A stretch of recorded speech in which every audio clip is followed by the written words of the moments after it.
Olá, seja bem-vindo ao canal da Editora Central Gospel. Eu sou a pastora Marcela e hoje a gente vai continuar os nossos estudos desse trimestre na revista O Homem, o Pecado e a Salvação. Esse é o tema da revista de estudos bíblicos de jovens e adultos que nós estamos estudando, cujo comentarista é o pastor Gilmar Chaves. O pastor Gilmar Chaves é um teólogo renomado, também muito reconhecido na área de educação cristã. Ele é o nosso consultor editorial também, é quem cuida do currículo de escola bíblica. Então eu tenho certeza de que esse conteúdo tem te edificado, tem edificado a sua igreja e ainda vai edificar muito mais. Você pode encontrar esse material, tanto as nossas revistas de professor e de aluno, quanto o nosso livro de apoio, quanto os infográficos no site da Editora Central Gospel. Mas eu vou falar um pouquinho mais sobre eles daqui a pouco. Hoje o tema da nossa lição é a força do pecado na sociedade atual. Nós já falamos de diversas formas sobre a origem do pecado, sobre como tudo se deu naquele fatídico episódio da transgressão inaugural no capítulo 3 de Gênesis. E hoje a gente vai entender um pouquinho mais e conversar um pouco mais nessa aula sobre como isso ainda se mostra de maneira tão latente na sociedade atual e provavelmente se mostrará de forma ainda muito latente até o fim dos nossos dias, né? Já que a gente sabe que tanto a bondade quanto a maldade chegariam até o seu extremo aí no fim dos dias. Para a gente entender um pouquinho sobre esse tema, presta atenção em qual é o nosso texto áureo. Ai dos que ao mal chamam bem e ao bem mal, que fazem da escuridade luz e da luz escuridade, fazem do amargo doce e do doce amargo. Isaías 5:20. O Senhor, ele não está alheio ao que está acontecendo. Ele não está alheio à iniquidade, ele não está alheio às ações deliberadamente injustas dos homens. Então a gente precisa também confiar nisso. O que é importante? Se existe um assunto urgente para a igreja contemporânea, é entender como o pecado ele deixa de ser um drama individual para se transformar uma força que molda cultura, que molda sistemas e mentalidades.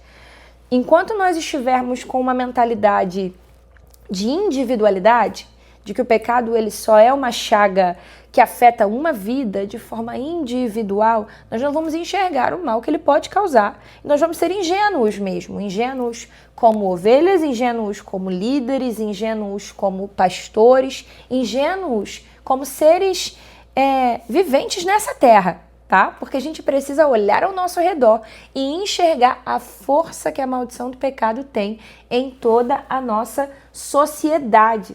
A gente precisa reconhecer de que forma o pecado afeta toda a nossa estrutura social para que a gente também possa reconhecer o agir do Espírito Santo por meio de quem? Por meio da sua igreja, transformada, lavada, redimida no sangue do Cordeiro, que vai operar transformação social também onde está inserida.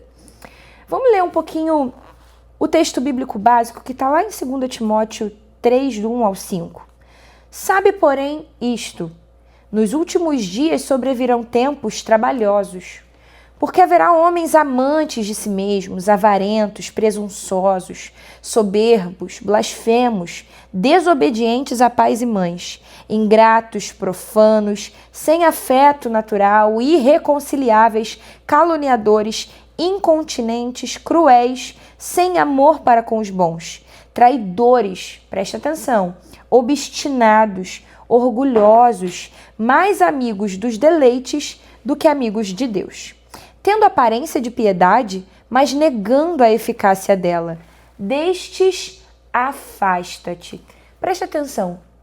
A gente identifica aqui que nesse texto de 2 Timóteo, a gente não está entendendo os últimos dias como tempos difíceis somente por conta de guerras, tragédias, catástrofes naturais, mas a gente está entendendo esses dias como difíceis por conta de uma humanidade deformada, por conta de um Homens amantes de si mesmos, orgulhosos, individualistas, por conta de uma egolatria que aumenta cada vez mais com o passar do tempo e que se instaura sistematicamente. Então ela se naturaliza de acordo com a cultura deste mundo. É isso que Tiago está apontando.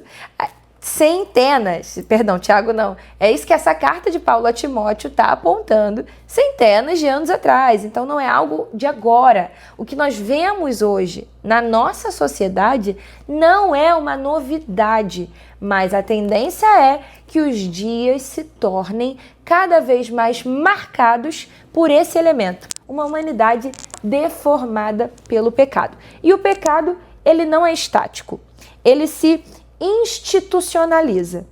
Nós já vimos nas outras lições. Ele é indutivo, começa no individual, afeta o relacional até apontar o coletivo. Antes de se tornar uma cultura, ele começa naquilo que foi a nossa escolha. Você se lembra que nós falamos algumas lições atrás sobre aquele confronto que o próprio Jesus fez com os fariseus e mestres da lei, quando estes estavam falando: olha, os seus discípulos não lavam a mão antes de comer, os seus discípulos não seguem a tradição. E Jesus disse para eles: olha, o que contamina vocês não é o que vocês estão colocando para dentro. O que os contamina é o que vocês estão colocando para fora. Então nós precisamos ser gestores do nosso próprio interior. Nós precisamos discernir as nossas emoções, a temperatura da nossa alma. Porque o pecado, ele começa quando a gente ignora a necessidade do outro deliberadamente, quando a gente justifica pequenos pecados, quando a gente se defende, sabe? Quando a gente tem sempre um argumento para justificar o porquê que a gente fez aquilo e não é culpado daquilo. Quando a gente coloca o nosso conforto ou a nossa causa acima da verdade, ou quando a gente normaliza padrões que Deus não aprova. É nas coisas pequenas mesmo. Eu costumo dizer que o problema não é o fato de que o pecado ele bate a nossa porta. Os pequenos pecados, eles vão sempre bater a nossa porta. Você vai sentir inveja, você vai sentir raiva, você vai sentir orgulho, você vai sentir soberba, isso vai bater a sua porta. O problema não é que ele bate a porta, o problema é quando a gente convida para entrar. A gente convida para sentar, a gente oferece um cafezinho, a gente permite que os nossos pecados se sintam confortáveis dentro do nosso coração.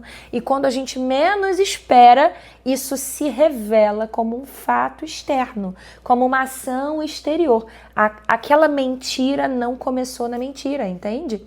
Aquela ofensa que você fez a alguém não começou na ofensa, começou naquele pensamento não confrontado, naquele pensamento não tratado. Então nós precisamos discernir e ser bons gestores do nosso próprio coração. Nós precisamos levar ali as nossas questões, os nossos pecados, os nossos pensamentos, todos os dias à fonte, a Deus, porque Ele é fiel e justo para nos perdoar. E por que é importante a gente entender essa dimensão do pecado individual? Porque quando a gente olha para a dimensão do pecado individual, a gente entende o perigo que nós mesmos, como indivíduos, eu mesma, estou correndo, e com isso eu tomo conta da minha própria vida naquilo que eu preciso tomar. Jesus confrontou os fariseus por quê?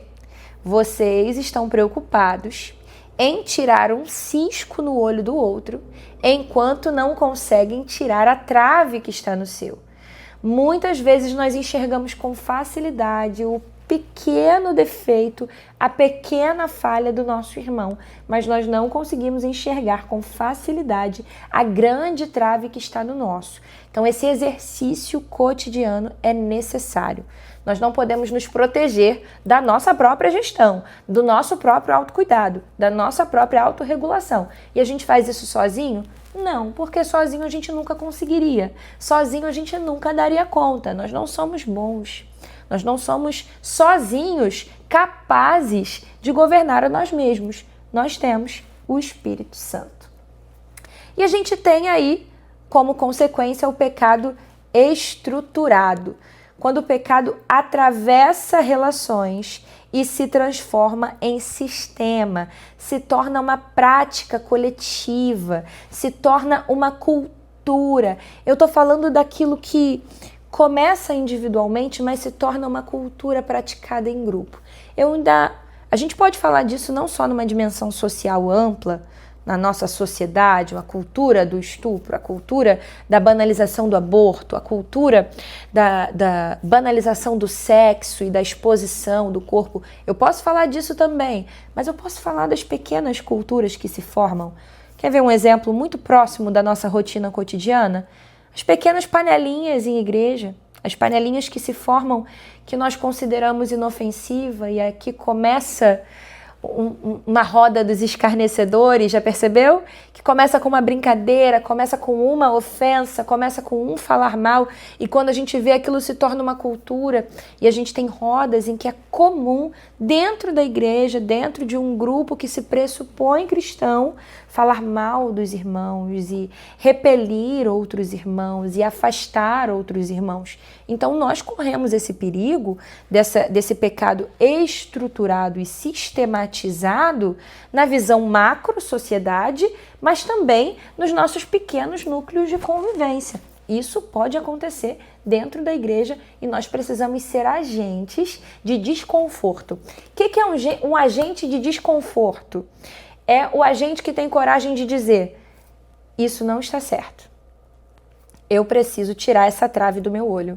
E eu preciso ajudar os meus irmãos. Gente, essa conversa não é boa. Ah, mas ninguém me ouve. Então só se retire. E não se assente à roda dos escarnecedores.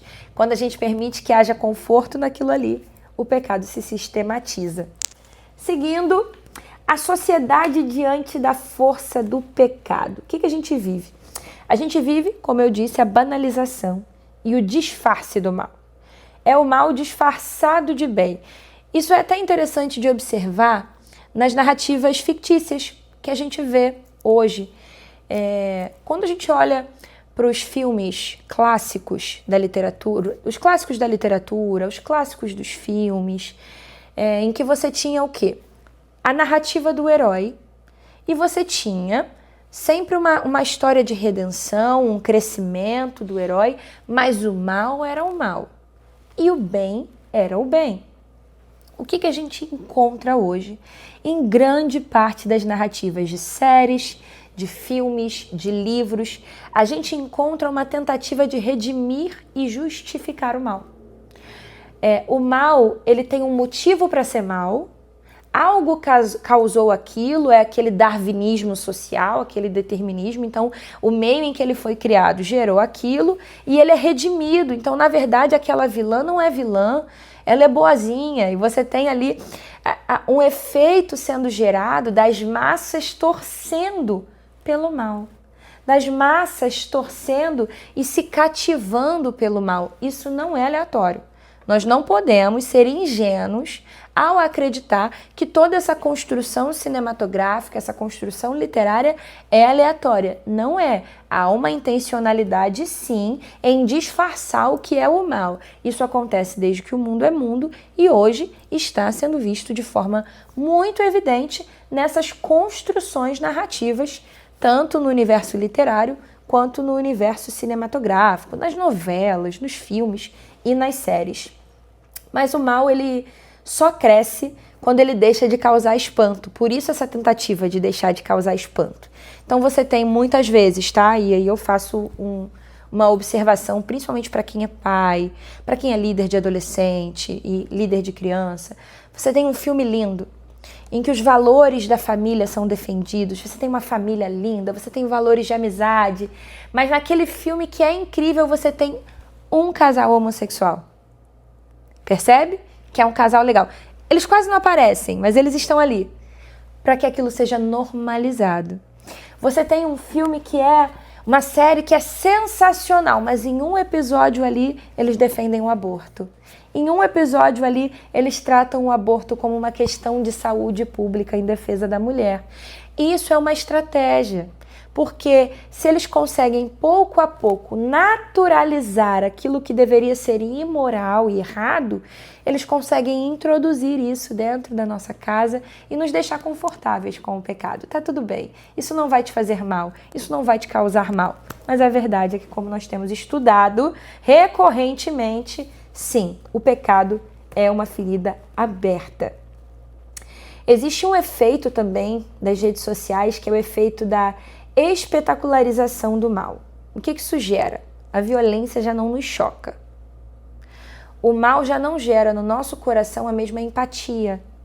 Quando eu vejo alguém sofrendo, algo que talvez há alguns anos nos faria chorar, nos faria querer ajudar, não gera o mesmo efeito, não gera aquela compaixão que Jesus teve quando ele olha para o seu povo e ele chora diante de Jerusalém. Ele fala, ah, meu povo, se vocês tivessem entendido. Não gera aquela empatia de quando ele estava diante de uma multidão faminta e teve compaixão e pensa, como é que a gente vai alimentar esse povo? Então, isso deveria ser o nosso comportamento. Ver algo ruim, ver a dor do outro, ver o sofrimento do outro e sentir a dor do outro. Com a espetacularização da dor, a espetacularização da violência, a gente se acostuma com aquilo e aquilo já não dói em nós como deveria doer. Aquilo já não gera em nós o incômodo que deveria gerar. Isso também é um efeito do pecado que se sistematiza, e nada é mais perigoso do que uma geração que já não se espanta com o mal. E no tópico 2, ele vai, 2.2 na verdade, ele vai trazer que também é um perigo quando a igreja adormece, então nós precisamos estar de olhos abertos. Porque se nós, Cristo em nós, a esperança da glória, então se nós que somos a esperança da humanidade, perdermos a sensibilidade, o que fará o mundo? Nós precisamos estar com os olhos abertos para isso.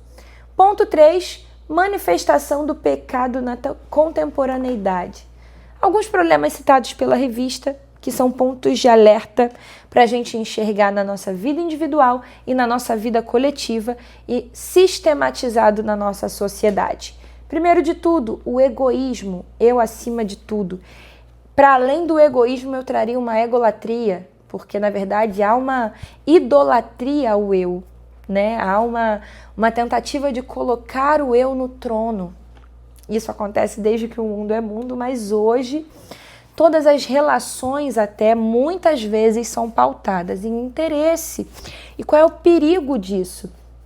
O perigo disso é que a mesa proposta por Jesus é uma mesa que tem todos os níveis sociais, todas as classes sociais, todos os níveis acadêmicos. É uma mesa que envolve pessoas multigeracionais.